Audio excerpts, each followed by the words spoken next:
এই যে দেখেন, এই লস্করপুর চা বাগানে আমাদের জন্ম। কি সুন্দর লাগছে, সূর্য ডুবতেছে আর এত সাধারণ দৃশ্য। ইস, এখান থেকে যেতে মন চাইবে না যদি এখন এই মুহূর্তে কেউ আসে। আমরা যখন চুনারুঘাটে যাই, আমরা যদি একদিনের জন্য হলেও যাই, তবু আমাদেরকে লস্করপুর চা বাগানে একটু ঘোরার জন্য যেতে হবে। কারণ লস্করপুর চা বাগানে আমাদের জন্ম, আমাদের বেড়ে ওঠা, নারীর টান যাকে বলে, তাই আমরা কিছুক্ষণের জন্য হলেও লস্করপুর চা বাগানে ঘুরতে যাই।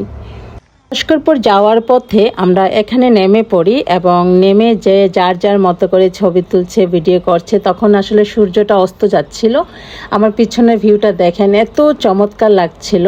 তো সবাই আসলে চা বাগানের ভেতরে ঢুকে ঘোরাঘুরি করছিল। দেখেন, চা গাছে কিন্তু এখনও পুরোপুরি দুটি পাতা, একটি কুড়ি এখনও আসেনি।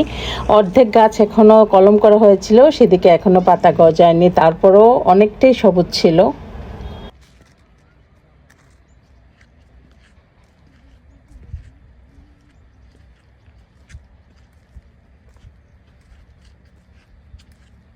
আমরা না কেন গাড়ি থেকে লক করে রাখছি।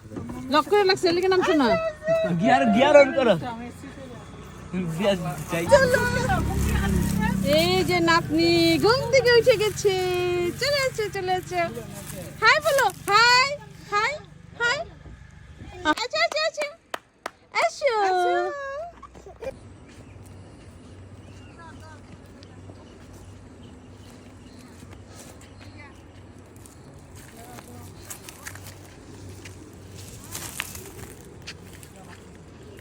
আরো উপরে উঠাও।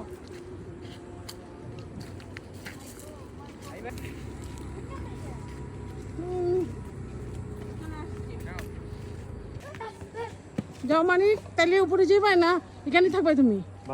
ওই সামনে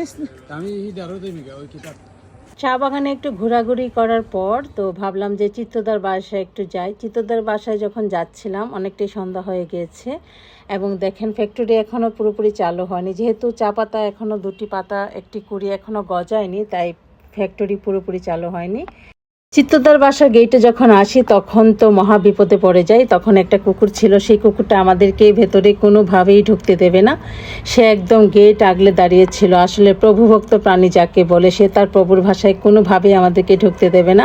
তো শেষে আমরা বৌদিকে ফোন দেওয়ার চেষ্টা করি, এরই মধ্যে বৌদি হয়তো আমাদের চিল্লাচিল্লি শুনতে পান।